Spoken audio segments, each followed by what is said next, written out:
First, let's ask the question that other scholars have been asked recently. I heard them. My two favorite scholars, Dr. England, Rabbi Sharkey, were addressing this recently. How are we a light unto the nations? If we don't do X, Y, and Z, in what sense are we fulfilling our role as being a light unto the nations, or lagoyim, right? If we become occupiers, if we're committing genocide, if we run a war like this, we do this X, Y, Z, whatever it is, how are we supposed to lay claim to this title? Gallant, who thank God is still not in charge, was asking of this. His basic idea was you cannot take over the Gaza Strip. You know why? Because you'll be occupiers. There'll be all these Gazans there, and having a military occupation in the place is immoral or unethical, or it's against international law. It makes us dirty occupiers, right?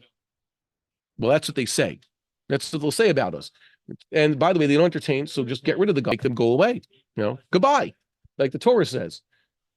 Settling the place, and like they did previously, the first 40 years of almost of Jewish presence in Gaza was what? Try to settle the place, but leave all the Gazans there. And that was terrible to them. That was mistreating them. And even they took away all the Jews. Somehow you're all still mistreating them. We cannot do that. The Goyim look down on us. It's a Chil Hashem. Some say it's a Chil Hashem. I think you asked a question like that a few weeks ago. Isn't doing X, Y, and Z like a Chil Hashem? And I said that's the opposite, right? So it's either a Chil Hashem, the way we run an occupation, or we're not being enlightened enough, right? It's a real disgrace. So the answer is, of course, in their words. I'll say it in my words. I'll say it less sophisticatedly. It goes like this: that Kiddush Hashem is when we actually keep the Torah. We're not supposed to say that, we're not light unto the nations because they're looking at us and saying, those bad Jews, they're being occupiers. Look at them. That means we're holding ourselves. We're agreeing with their Christian standards. Basically, those are Christian standards that, of course, no Christian nation has stood to those standards or even makes a pretense of trying to keep those standards. And in post-Christian Western world, they still have these standards, even though they don't realize it's basically Christian idea, as may have been pointing out. A lot of ideas that the United States have is Christian ideology. They just don't call it Christian anymore. But that's where it came from. So we're saying they think that we have to live up to these standards. But that's not true. What we're supposed to do is keep the Torah and show the Goyim what is actually supposed to be done. We have not been a light unto the nations because we have not actually kept the Torah. If we had been a light unto the nations, let's say, since 1967, we would have driven out all of the enemies from the land controlled by the state of Israel and fully settled it with Jewish people. That would have shown the Gentiles how you are supposed to act. That would have been us being a light unto the nations. And if we had restarted the temple service and rebuilt the temple, even more so. So today, the Chil Hashem is not that we are occupiers or we're making war, or we're committing war crimes, etc. The Chil Hashem is that we've allowed this war to go on for too long without actually doing what the Torah asks for. Okay, if we want to be a light unto the nations, it's by our standards. Okay, so people are talking about this week. I'm going to get to the prophecy. They're talking about that Headset guy. Am I pronouncing his name right? Pete Headset. Okay, Trump's pick for I think the minister of no, sorry, that's Israeli talk, for Secretary of State, and Huckabee. I'm mispronouncing their names. He's Christian. Instead of sending a Jew like Friedman to be the ambassador to Israel, he's sending Mike Huckabee, okay, who's very Christian. So they're very messianic. People are sending clips about how they're in favor of rebuilding the temple. And that's great. I like Gentiles who are in favor of rebuilding the temple, as long as they have the right kavanah for it, okay? But it doesn't mean a thing if we are not messianic, okay? I don't care if two American politicians who have a 4-year appointment are pro-building the temple. If the vast majority of Israel's so-called leaders, the people in charge, are not in favor of rebuilding the temple, then it's not worth, anything, okay?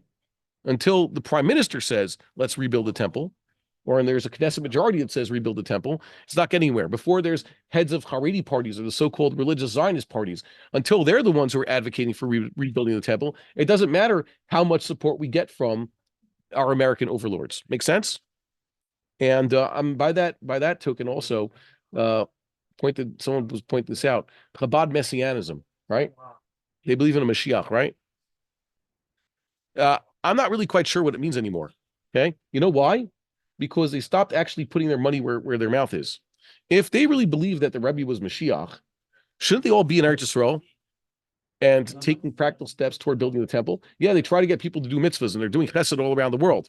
But I would think if there was a Jewish movement that really believed that their Messiah was here already or in hiding or something like that, then they would all come back to the land of Israel now. They would pick up, they'd close up shop in Chutz La'aretz and just be here, right?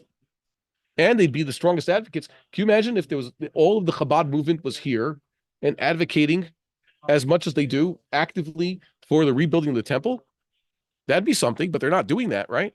As far as I could tell. They say that there's a lot of instructors all over the world, and they have to connect all of those instructors and bring them to Israel. Oh, okay, that's what they say. So come to Israel. How do they know that? That's what Rabbi said. Okay, fine. So I don't know. I guess their messianism isn't like my messianism. Okay, so I just don't get it. But I'm hoping that there'll be some sort of change. Okay, good. So as long as mitoch shelo lishma balishma, I think that even if people are mistaken by what they're doing, if it leads them to, they get to do mitzvahs, so at least there's something to that. But I'm not convinced yet. Everybody should look in Shemona Esrei and think about how you apply your prayer. You have to do two things. You have to ask God for help, and then you have to go do it yourself. So Chonei Adath, what do we ask God for? Give us some brains, right?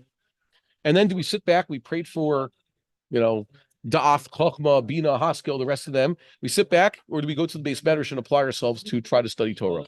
What's the answer? Oh, you got it. You must study. Okay, good. So you ask for God's help, and then you apply yourself. And when it comes to Parnasa, at least most people are trying to get Parnasa. You pray for Parnasa, Barei Chalenu, and then what do? You go out there and try to do something about it. But Rifa'enu, ask God for healing, and then you take your ishtadlus also, like the Rambam says. If you have an easy remedy to take, a medication, so you should take it. God gave it for you, okay?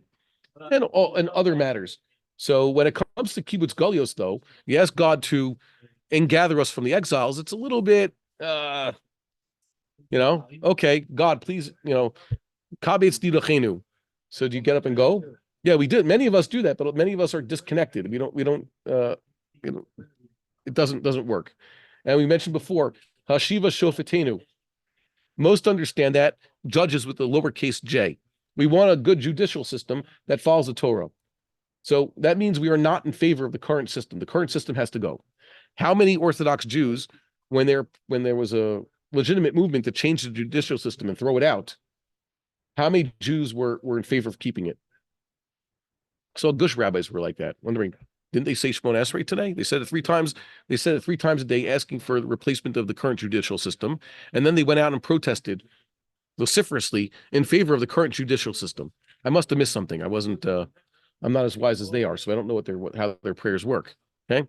So we ask God also to rebuild the temple and restore the temple service, right? We also have a certain amount of how much of that are we taking into our hands or going along with it. When we pray for something, we're not just supposed to sit back and let it happen. Okay? So hopefully people wake up. Sim Shalom is not a request necessarily. Sim Shalom is not a request, but even that, it is a request. It's not. I was talking about the middle Shemona Esrei, the middle brachos. Yeah. Well, the Rambam says really by the way, it's talking about the Meshumadim and the Mosrim. Yeah, nobody's going in. I know, but you can't extrajudicially commit murder, but you can expose them and put them in jail. Currently. Yeah, we have to deal with traitors. Well, I know we have no choice. So what you do is, I'm not talking about jail as a sentencing, by the way. Jail as the punishment, as the Gzar Din is not in the Torah. But before you bring people to justice, that's what you have to do. Okay, it says twice, like Rav Tzuriel said, you put someone in jail in preparation for trial. So we imprison them, and then we'll give them a proper trial. If you have a Jew that you can't kill, and also, so you lash him and you let him go afterwards and tell him don't do it again. Corporal punishment or expulsion, by the way. That's something you could do. Okay, kick him out of Eretz Yisrael. I don't see anyone kicking out of. I know we have a problem. We have treasonous, traitorous Jews who are destroying us from within, and we have a very big problem. We're too gentle. We let our enemies get away with murder, and we let our traitors get away with aiding and abetting the enemy. Okay, because we're Jews. We're Rachmanim Baishanim Gomle Chasadim, and for us, doing things that require, decisiveness, what we would consider cruelty, are beyond our nature. That's why you need a king who can intervene. Okay. Well, yeah. So I'm trying. I'm looking for one. Okay. We need a Davidian. I listened to him. There's only one politician, I mentioned him before, who actually takes these things seriously, but no one else does. So there you go. You need setting up a king. You need people, public figures, and you need the public behind this public figure. So we're a little bit stuck.